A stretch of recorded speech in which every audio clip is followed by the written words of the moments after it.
ce que l'Éternel a déposé dans mon cœur pour partager avec nous ce soir est intitulé c'est que Pierre, Jean et boîtier de naissance nous enseignent. Pierre, Jean et boîtier de naissance nous enseignent. Nous allons lire dans le livre des Actes des Apôtres, chapitre 3, du 1er au 10e verset. Je vais lire au nom de Jésus-Christ. Amen. Ensemble, Pierre et Jean montaient au temple à l'heure de la prière. Il faut souligner très bien à l'heure de la prière. C'était la 9e heure. Or, on apportait un homme boiteux de naissance qui était placé tous les jours à la porte du temple appelé la Belle pour demander l'aumône à ceux qui étaient dans le temple. Voyant Pierre et Jean qui allaient y entrer, il leur demandait l'aumône. Pierre, de même que Jean, fixa les yeux sur lui et dit: regarde-nous. Et ce soir, je veux que quelqu'un puisse regarder vraiment l'Éternel. Et il les observait, s'attendant à recevoir de quelque chose.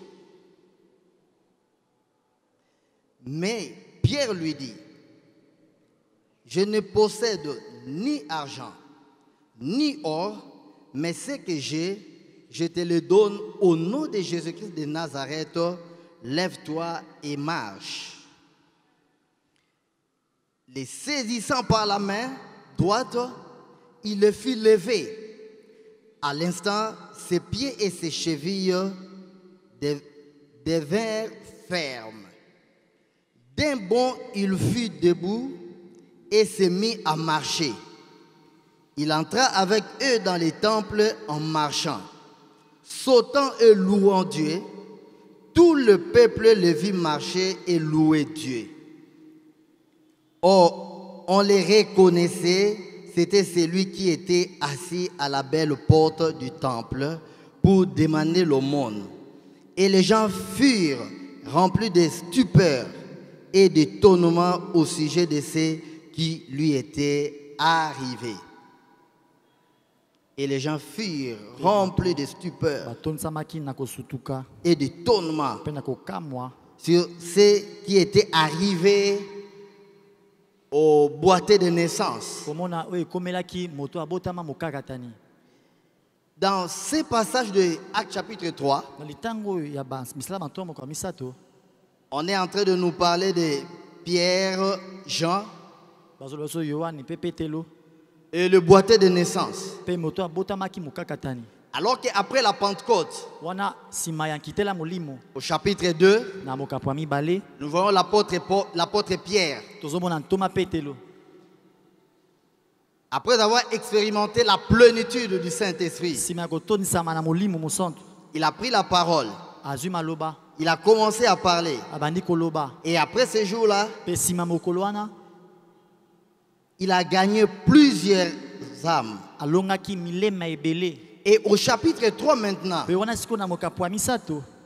on nous montre Pierre et Jean qui allaient au temple. Ils allaient pour prier. J'insiste, ils allaient pour prier.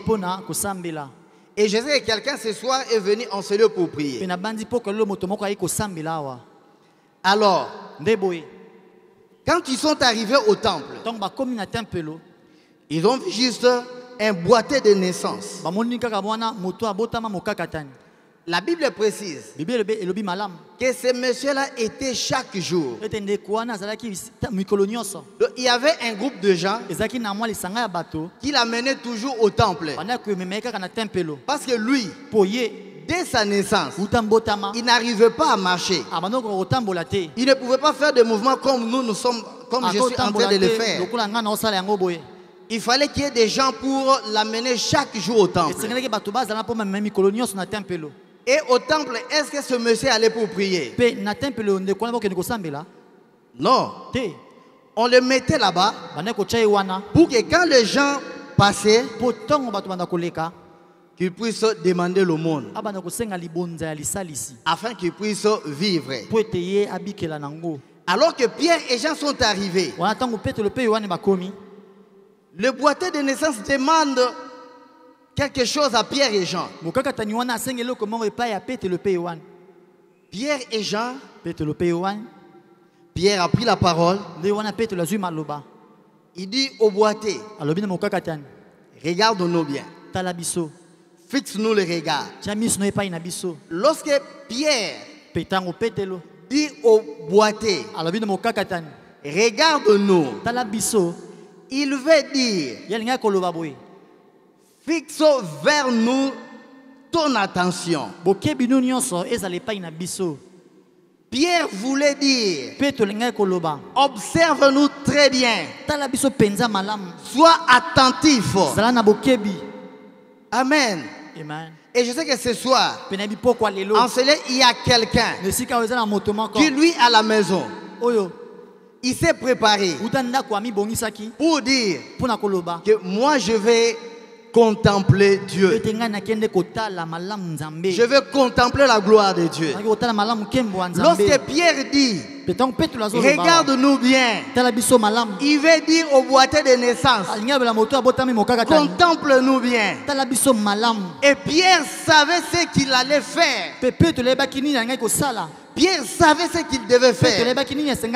Et c'est pourquoi il insiste. Il dit au boiteux, regarde-nous bien. Ce que j'aime, le boiteux saisit l'occasion. Il saisit l'opportunité. La Bible a dit, il regardait bien Pierre et Jean. La Bible précise que ce monsieur, il s'attendait à recevoir de Pierre et Jean quelque chose. Lui, il savait que Pierre et Jean allaient lui donner quelque chose. Peut-être de l'argent pour s'acheter du pain. Mais ce jour-là, ce n'était pas de l'argent. Ce n'était pas du pain.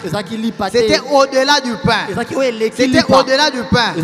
Et l'Éternel m'a dit de dire à quelqu'un, aujourd'hui, tu ne vas pas recevoir des habits. Tu ne vas pas recevoir de l'argent. Tu vas recevoir au-delà de ce que toi tu es venu faire en ce lieu. Parce que tu es venu au temple.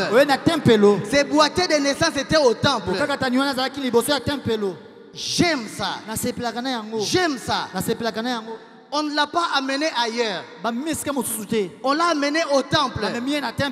Là où on sait que au-delà de l'argent, il pouvait recevoir la vie en abondance.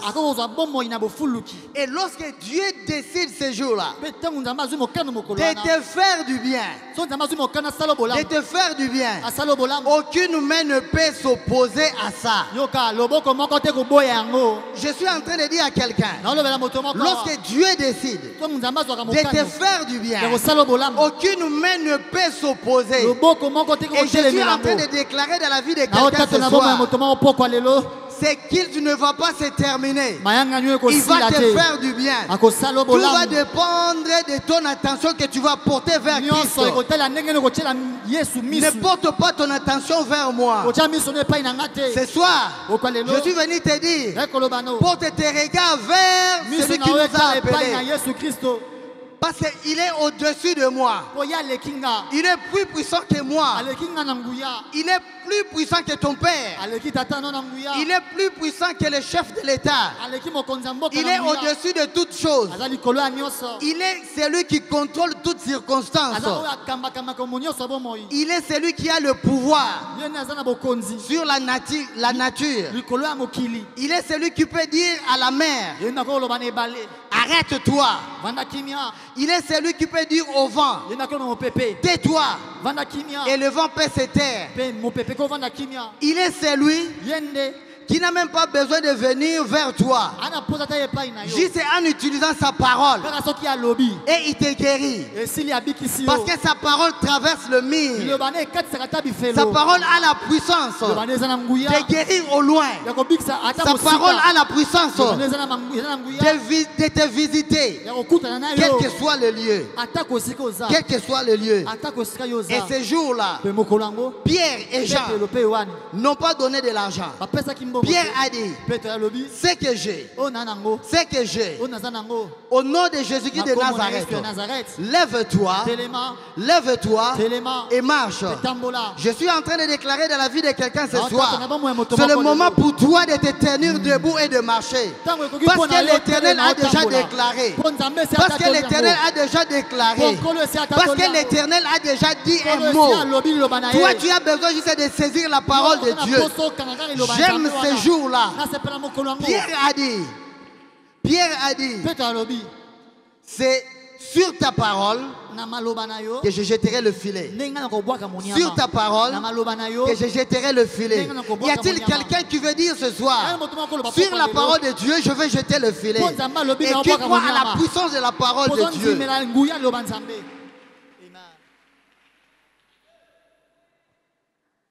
Il était infirme. Quelques caractéristiques de cet homme. La Bible précise qu'il était infirme. On le portait et on le mettait chaque jour au temple. Peut-être ce soir, vraiment tu ressembles à cet infirme. Les gens ont limité ta vie.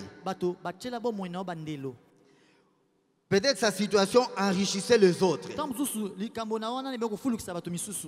Comme ces gens-là l'aidaient pour l'amener au temple. Je pense que peut-être chaque soir, c'était quelque chose de rendre compte. Combien on t'a donné? Et quel est notre pourcentage? Quel est notre pourcentage? Il dépendait des autres. Parce qu'il est boité de naissance. Lorsque vous lisez la version de Darby, Darby dit ceci. Ce monsieur, dès le ventre de sa maman, il était boité. Il était boité. Il était limité. Il n'avait pas de choix à faire. Pas de propre volonté. Peut-être c'est ton cas aussi ce soir. Lorsque tu te mets à réfléchir sur ta vie, il y a un groupe de gens qui t'ont limité, qui disent que lui ne pourra pas faire 100 pas. Il ne peut pas aller là. Il doit s'arrêter ici. Mais ce soir, je suis venu te dire que tu es au bon endroit. Tu es au bon endroit. Parce que l'Éternel a déjà décidé de mettre fin à cette histoire. Et Jean et Pierre vont passer.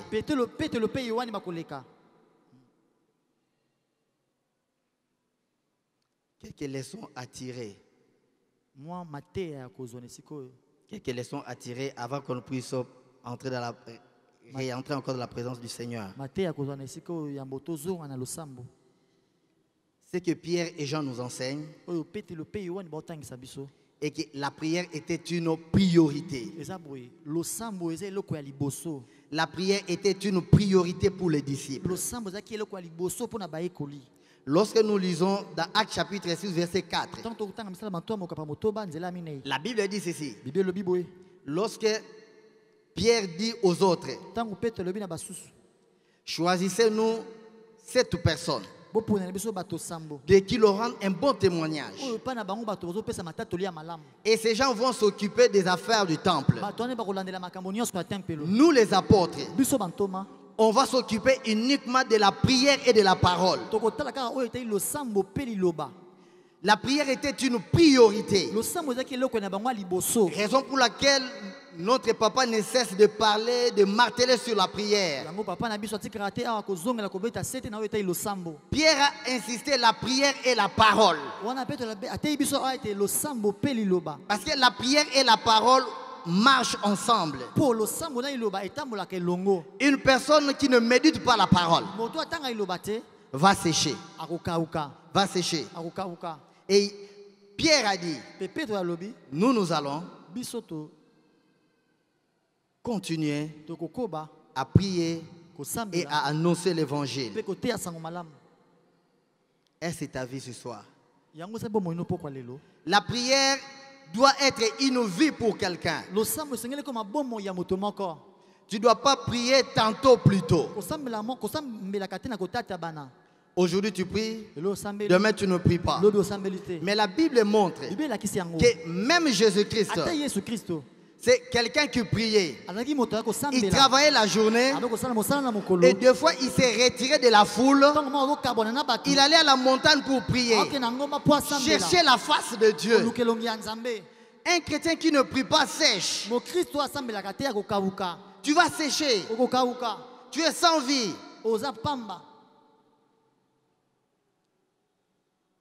Pierre et Jean nous enseignent encore. Nous pouvons tout manquer. On peut manquer de l'argent. On peut manquer de l'or. Mais la grâce de Dieu, est toujours là. Que tu as toujours quelque chose à partager avec les autres. Il y a des gens, lorsque vous parlez avec, lui n'a toujours rien. Il n'a toujours rien. Comme tu n'as rien, on va ôter même ce que tu as. On va donner ça à d'autres personnes. Et je suis venu te dire ce soir, même si tu n'as pas d'argent, ni l'or, mais sache que tu as Christ en toi. Le Christ que tu as en toi, tu peux le partager à d'autres personnes pour qu'ils expérimentent sa gloire, pour qu'ils expérimentent sa bonté, pour qu'ils expérimentent ses bienfaits. C'est que Pierre et Jean nous enseignent encore.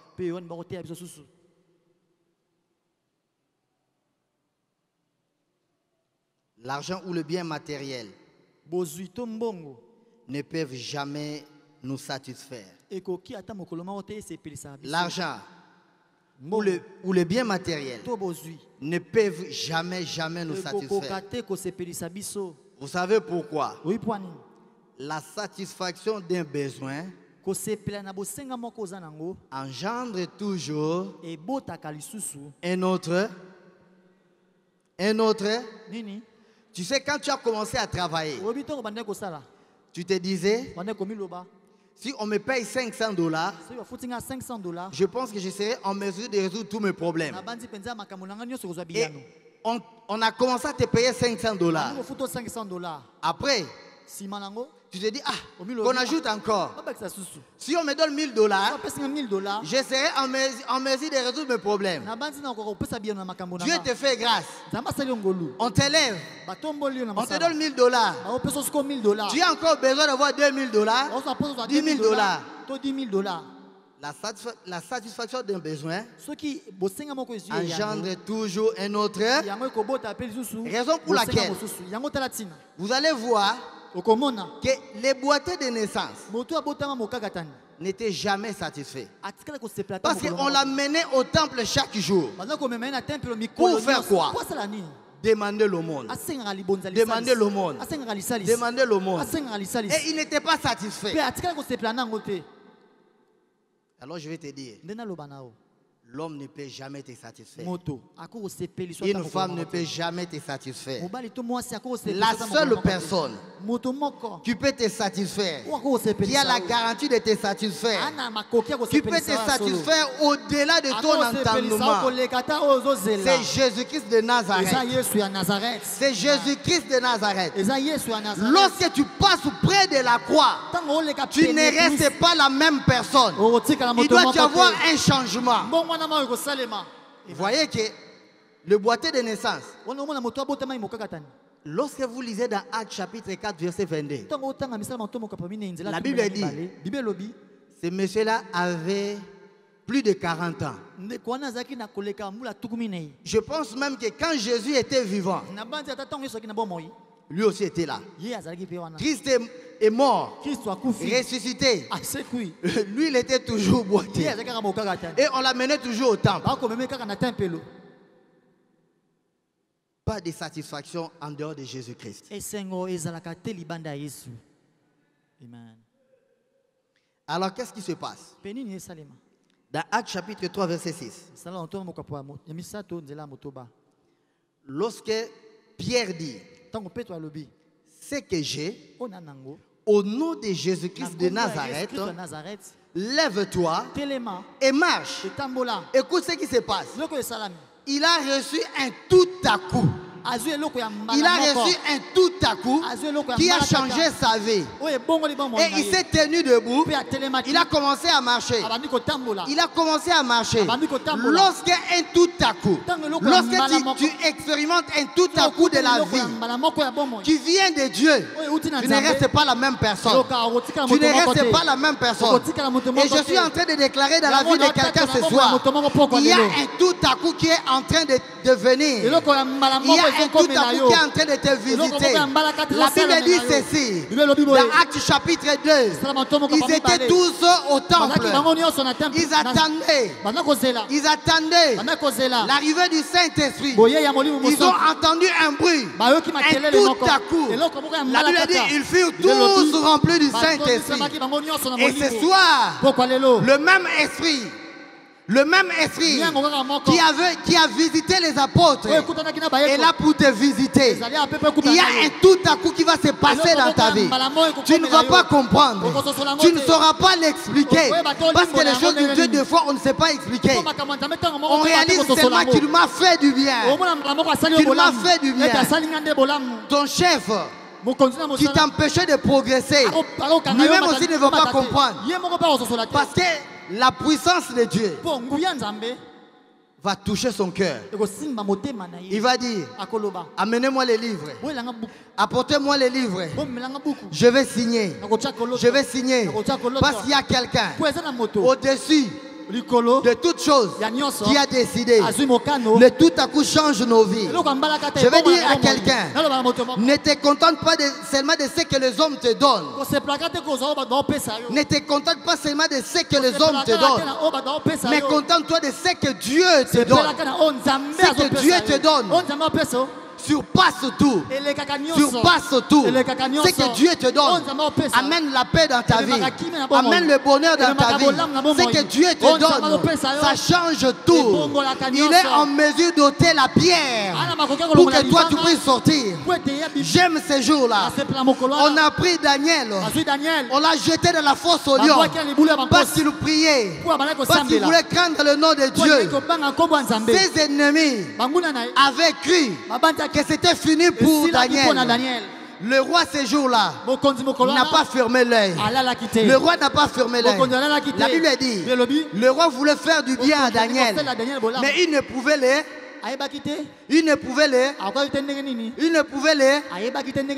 pas le faire. Parce que la loi des hommes a condamné Daniel. Lorsque la loi des hommes te condamne, il y a une loi. Il y a une loi de la vie, de la grâce qui ne peut jamais te condamner. Qui ne peut jamais te condamner. Qui vient te chercher. Qui vient te chercher. Lorsque Dieu cherche un homme, les hommes t'ont condamné, mais la loi de Dieu ne te condamne pas. Il te fait grâce. Il te fait grâce.